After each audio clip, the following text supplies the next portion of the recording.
পরিবর্তিত হয়ে যাব না। এবার যদি আমরা সংস্কারের প্রশ্নে পিছপা হই, তাহলে আমি মনে করি না দেশের রাজনৈতিক যে স্টেবিলিটিটা আসার দরকার সেই স্টেবিলিটিটা আসবে বলে। মুখে বলি আমরা সংস্কার চাই, কিন্তু মনে মনে সংস্কারটা আসলে আমরা চাই না। আমিও মাঝে মধ্যে মন খারাপ করে ফেলি যে আমি এত কষ্ট করি, তাও আমাকে এই কথাটা বললো।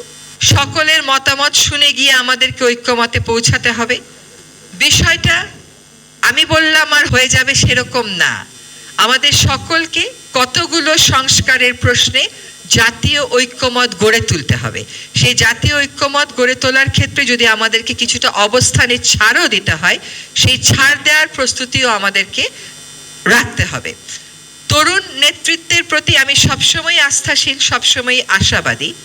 আমি যেভাবে করে ভেবে এসেছি বা ভাই যেভাবে করে ভেবে এসেছেন, হঠাৎ করে আমরা পরিবর্তিত হয়ে যাব না।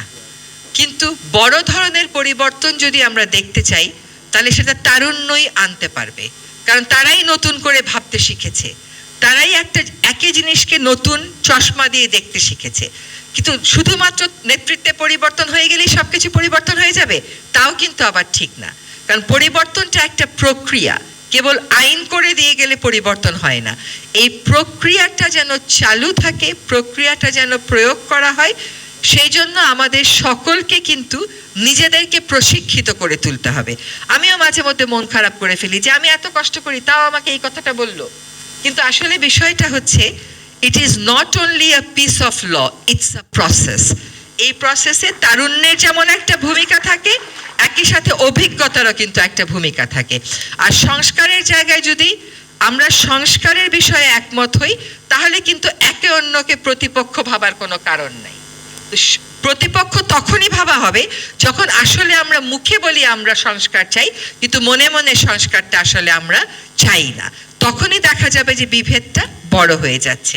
Double million offer, Walton fridge কিনে পেতে পারেন 20 লক্ষ টাকা, রয়েছে কোটি কোটি টাকার নিশ্চিত উপহার। সংস্কারের ক্ষেত্রগুলো বলে দেওয়া হয়েছে। এ সমস্ত জায়গায় যে সংস্কার প্রয়োজন, সেটার ব্যাপারে কি আমাদের ঐক্য নেই? আমরা সকলে একমত না? একমত। কিন্তু কি কি সংস্কার প্রয়োজন, কে করবে, কতদিনের মধ্যে হবে এবং কি করলে এটা কার্যকরী হবে, আমার মনে হয় আগামী দিনগুলোতে নরমে গরমে সেই সিদ্ধান্তগুলোই আসলে আমাদেরকে নিতে হবে। কিন্তু এইবার যদি আমরা সংস্কারের প্রশ্নে পিছপা হই, তাহলে আমি মনে করি না দেশের রাজনৈতিক যে স্টেবিলিটিটা আসার দরকার সেই স্টেবিলিটিটা আসবে বলে। হ্যাঁ, বিকজ আমরা ইলেক্টেড না, আমরা জনগণের ভোটে না, কিন্তু আমরা তো একটা বিপ্লবের মাধ্যমে এসেছি। কাজে বিপ্লবের মাধ্যমে আসা একটা সরকার তার ম্যান্ডেট নিয়ে মোটেও চিন্তিত না। সে জানে যে তার ম্যান্ডেটটা কি, কিন্তু এই ম্যান্ডেটে আমাদের সকলের সহযোগিতার প্রয়োজন হবে, যাতে করে জনমতের যে প্রতিফলন সেটা আমরা দেখতে পাই সংস্কারের মাধ্যমে।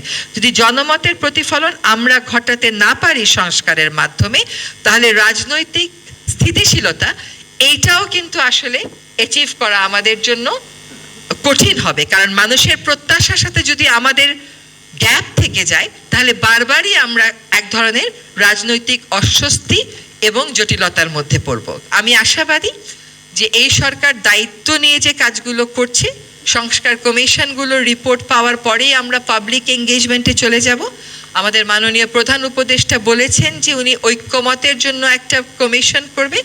সেখানে আমরা যেন মুখে যা বলি মনেও তাই থাকে, সেইটা নিয়ে যদি আমরা এগোতে পারি, এই সংস্কারটা যদি করি, বিশ্বাস করেন আমরা অন্তর্বর্তীকালীন সরকারের যে উপদেষ্টারা আছি তাদের যত না বেশি ভালো হবে, তার চাইতে অনেক বেশি ভালো হবে যারা রাজনীতি করবেন আগামীতে তাদের।